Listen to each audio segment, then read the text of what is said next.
Fluminense e muitas informações nesse vídeo, notícias de reforços que já estão no Fluminense e de reforços que o Fluminense negociava, tem outra informação e eu vou contar para você aqui, torcedor tricolor, escalações de Fluminense e Juventude para você também. Deixe o seu like e ative as notificações, caso, claro, você goste desse vídeo. Vou começar falando aqui das notícias do Fluminense. Partida de hoje importantíssima contra o Juventude, tem nova parcial. O Fluminense anunciou nas suas redes sociais, somos mais de 40 mil confirmados para a decisão pela Copa do Brasil. O Fluminense pode chegar nas quartas de final, pode ganhar essa premiação por passar às quartas de final, é uma premiação importante, milhões entrando na conta do Fluminense, então jogo aí para a torcida realmente fazer aquela atmosfera pesadíssima contra o Palmeiras, contra o Bahia, para a gente confirmar a classificação. A gente vai ter que jogar basquete hoje, né, doutor Mano Menezes? 1-0 vai levar para os pênaltis. A gente vai precisar de 2, 3 gols de diferença para passar ao Juventude. Então, o torcedor tricolor que ainda está na dúvida, jogo 9h30 da noite, vá ao Maracanã. Você já garantiu seu ingresso? Fala aí o setor que você vai comparecer nessa partida importante para o Fluminense. Eu tenho certeza que a torcida vai ajudar o Fluminense a buscar essa classificação. Outra informação aqui, e ela é muito importante, é sobre o Emiliano Gomes. Ontem o Capuano trouxe o vídeo da noite da Central Fluminense com a notícia do Marcelo Neves, do GE, falando que o Fluminense se retirou da negociação com o Emiliano, não chegou num acordo. O jornalista Matheus Gonzalez, argentino, ele traz essa informação de que dirigentes do Boston River afirmam que as negociações com o Fluminense não estão encerradas. É uma informação que ele conseguiu apurar com fontes ligadas à diretoria do Boston River. O Fluminense segue conversando e fez uma proposta abaixo dos 3 milhões de dólares por 80% dos direitos de Emiliano Gomes. Então, tá aí essa informação do jornalista de que os fontes ligadas à diretoria aí do Boston River afirmam que as negociações não foram encerradas, diferentemente do que foi noticiado aqui no Brasil. Para ser bem sincero, torcedor tricolor, o Fluminense, ele acho que passou um caso muito parecido com o Bernal, né? Aquela coisa de, pô, tô fazendo oferta, o clube tá fazendo leilão, tá esperando chegar a oferta maior para fazer esse leilão. Mesmo acertado com o jogador, porque Fluminense e Emiliano Gomes, do mesmo caso do Bernal, já estão acertados. Fluminense e o Emiliano Gomes já estão acertados. O Facundo Bernal e o Fluminense estavam acertados desde o início das tentativas do Fluminense. O que acontecia é que o Fluminense não tinha chegado em acordo com o defensor. E parece é o mesmo caso. O Fluminense está acertado com o staff e o jogador, mas o clube está dificultando essa saída. Cara, muito Fluminense faz essa pressão do lado de cá. Meu irmão, não quero mais, beleza, tchau. E pressiona, faz o jogador pressionar lá, da mesma forma que o Facundo ficou irritado. Informação até do Vitor Lessa, né? Que o Facundo, seu staff, estava pressionando o defensor a concretizar essa venda ao Fluminense. É a tática que o Fluminense também pode estar fazendo para ter o Emiliano Gomes, porque o Fluminense já está acertado com o jogador, gente. Não faz também muito sentido o Fluminense estar acertado com o jogador, tá precisando, quer o cara, e simplesmente sair do nada da negociação, sendo que precisa muito do jogador. Enfim, vamos aguardar as cenas dos próximos capítulos. O GE traz que o Fluminense saiu da negociação, esse jornalista argentino traz que o Fluminense ainda não encerrou o assunto e ainda está negociando com o Boston River. Eu quero o seu comentário, torcedor tricolor, sobre a nova parcial, mais de 40 mil confirmados para a partida de hoje contra o Juventude, e também sobre Emiliano Gomes. Vale a pena trazer esse jogador? Vale a pena todo esse esforço? Deixe seu comentário. Cara, notícia muito legal, surpresa mais do que positiva no CT do Fluminense nesta terça-feira. Eu tô falando de Adriano Magrão, um dos protagonistas da Copa do Brasil 2007. Ele visitou a sede de Laranjeiras e o CT Carlos Castilho. Ele conheceu o Museu Fluminense Futebol Clube e a estrutura atual do futebol profissional, onde reencontrou Marcelo Thiago Silva, companheiro de equipe em sua passagem no Flu. Em visita ao museu, Adriano Magrão reencontrou a taça da Copa do Brasil e assistiu a gols importantes marcados por ele na competição. O ex-centroavante relembrou a sua trajetória no clube e a importância de seu protagonismo na conquista do título nacional. Olha o que ele falou. Há 18 anos fui campeão da Copa do Brasil e até hoje sou lembrado. Eu vim do Anapolina, um time menor. Cheguei sem ser uma grande contratação e me tornei um dos grandes jogadores do time durante a minha passagem. Decidi jogos na Copa do Brasil, ajudei no Brasileiro de 2007 e a galera que acompanhou o Adriano Magrão tem um carinho muito especial. Esse é o poder de jogadores que chegam ao clube para fazer história. Tem o seu momento especial, o seu momento importante, seu protagonismo. O Adriano Magrão foi importantíssimo na Copa do Brasil. O gol em cima do Atlético Paranaense na classificação lá na Arena da Baixada. Jogada importante na final também contra o Figueirense. Então ele teve vários momentos ali da Copa do Brasil que ele foi importantíssimo naquele título e também, como ele bem falou, contribuiu ao time no Brasileiro em 2007. É um cara que tem as portas abertas do clube até hoje, é lembrado com carinho, é recebido lá pelo clube, visita, ganha camisa. Isso é bonito de se ver, né?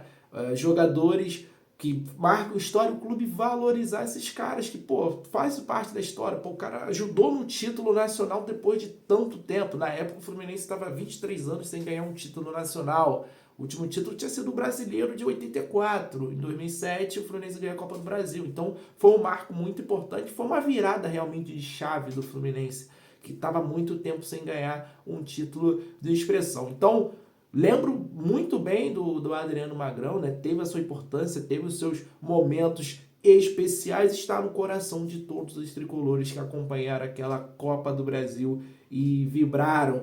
Foi o meu primeiro título nacional que eu acompanhei do Fluminense. Claro, depois vem Brasileiros, depois vem a Libertadores, Recopa, mas foi o primeiro título nacional que eu vi. Então tem aquela coisa especial, né? O primeiro a gente nunca esquece. Então é realmente muito bacana e que as portas estejam sempre abertas para o Adriano Magrão e que ele tenha passado uma energia bem positiva para a gente conseguir essa classificação contra o Juventude. E agora eu quero mandar um abraço para a galera que está sempre nos acompanhando aqui na Central. Vou mandar um abraço para o Ivadir Pinheiro, de Hortolândia, São Paulo. Geraldino Fraga, de Miguel Pereira, aqui no Rio. Para o Jansen, de Glasgow, lá na Escócia, Central Internacional. Tem gente que assiste a gente dos Estados Unidos, do Japão. Ontem eu mandei um abraço para um amigo lá do Paraguai. E agora da Escócia, valeu demais, galera. Mário Lúcio, de Muriaé, Minas, na divisa com o Rio. Sandro Moraes, de Itaocara, aqui no Rio.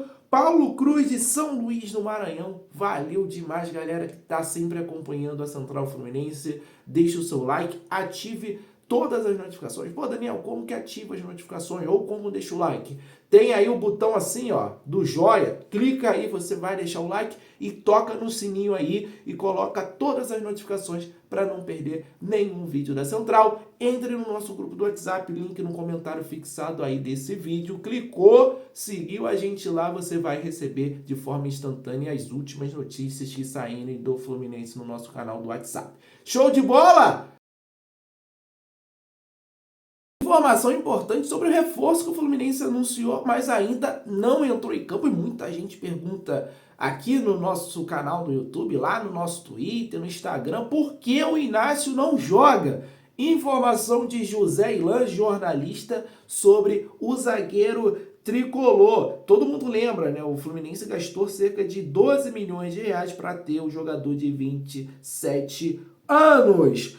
A informação do José Ilan é que o Inácio, assim que chegou, ficou muito gripado, teve uma gripe forte durante alguns dias, e isso o tirou de alguns treinamentos e fez que ele treinasse menos, com atividades mais leves. Então ele teve essa gripe pesada, forte nos primeiros dias de atividade no Rio, e ele demorou a ser de fato integrado e poder de fato fazer todas as atividades dele junto com o elenco principal. E o José Ilan destaca, torcedor tricolor, que hoje o Mano enxerga Thiago Santos e Antônio Carlos na frente. Eles estavam na fila, estavam esperando oportunidades, e as oportunidades que eles estão tendo, eles estão indo bem. E aí a gente tem que falar aqui, cara, quando tem que criticar, a gente critica, e quando tem que elogiar, tem que elogiar. Cara, o Thiago Santos encaixou muito bem com o Thiago Silva. Ele tem feito partidas muito interessantes na presença do Thiago Silva. O Antônio Carlos foi bem contra o Bragantino, ao lado do Thiago Silva. Claro, o Thiago Silva é um cara que realmente eleva o nível dos zagueiros que estão jogando ao seu lado. É um caso parecido do Nino aqui, né?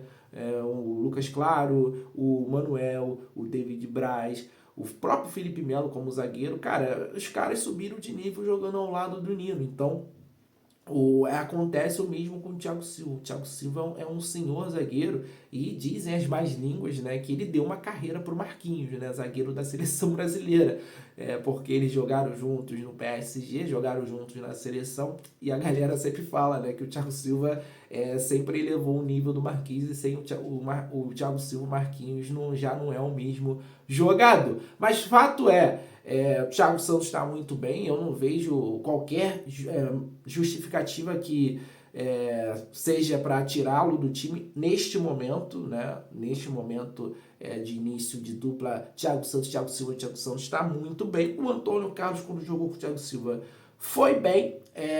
Quando o Thiago Silva foi poupado nesse jogo de ida contra o Juventude, a zaga deu um apagão ali, né, no segundo tempo, e acabou tomando 3 gols, mas, né, a gente tem que levar em consideração. Eu achei que o Fábio falhou nos 3 gols, eram gols defensáveis, e ali no segundo gol, no momento de cabeça ali, eu achei que o Martinelli dormiu na marcação. Mas enfim, o Inácio, ele tá, segundo essa informação, ele teve essa gripe, tá treinando normalmente, e a expectativa é realmente que ele possa ter oportunidades até o final da temporada. Ele tá chegando agora, tem um contrato longo, então tem que ter calma, torcedor. Aos poucos, se o cara for bom, se o cara for competente, ele vai arrumar o espaço dele e vai rapidamente arrumar um lugar no time. Eu quero já falar do jogo de hoje, né? Das prováveis escalações, transmissão. O Fluminense, ele tinha feito uma arte colocando que o jogo seria transmitido pela Globo. Eu até informei no vídeo anterior que o jogo seria transmitido pela TV Globo. Mas não, o jogo do Fluminense será transmitido apenas no Sport TV. A Globo passou nessa terça-feira Vasco e Atlético Goianiense, e nessa quarta vai passar para todo o Brasil Grêmio e Corinthians. Então, jogo do Fluminense, 9h30 da noite, com transmissão do Sport TV, tá, torcedor tricolor? E vamos falar primeiro do Juventude. Juventude tem alguns problemas e podem ter desfalques importantes nessa partida. Após se recuperar de lesão, o lateral direito João Lucas deve ser titular. Em contrapartida, o meia Jean Carlos, com uma pancada no tornozelo, é dúvida. O volante Kaique rompeu o ligamento cruzado do joelho direito e não atua mais nesta temporada. No centro do ataque, a dúvida fica entre a manutenção do equatoriano Carrilho ou a entrada do experiente atacante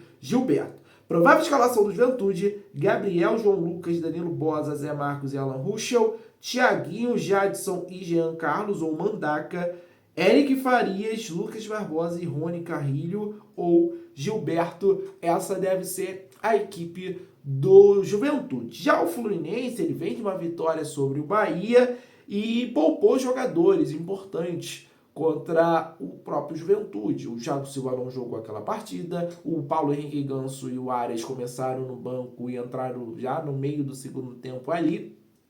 E o Fluminense, a tendência é repetir praticamente o mesmo time contra o Bahia, a não ser que o Mano possa fazer algumas mudanças. Então, a provável escalação do Flu: Fábio, Samuel Xavier, Thiago Silva, Thiago Santos, Diogo Barbosa, André Martinelli, Ganso, Ares, Serna e Cauã Elias. O Fluminense vai com força máxima e mais de 40 mil pessoas para tentar essa classificação. Eu estou muito confiante no Fluminense. Acho sim que o Fluminense vai fazer 2-0 e passar para as quartas de final. Importante lembrar que só teve um jogo nessa terça-feira, o Vasco eliminou o Atlético Goianiense, então já está garantido na próxima fase da Copa do Brasil. Ainda vai ter um novo sorteio para definir os confrontos, não foi pré-determinado após o sorteio das oitavas. Muitos jogos hoje pela Copa do Brasil, tem Atlético Mineiro e CRB, tem Bragantino e Atlético Paranaense, Bahia e Botafogo, o próprio Fluminense e Juventude, vai ter o Flamengo e Palmeiras, vai ter o Grêmio e Corinthians e amanhã vai ter o São Paulo e Goiás. Então, nessa quarta-feira, a maior parte dos classificados vão ser definidos e, claro, eu vou informar para vocês amanhã em vídeo. Deixe seu like, ative as notificações. Obrigado por assistir esse vídeo até o final. Um abraço, saudações tricolores.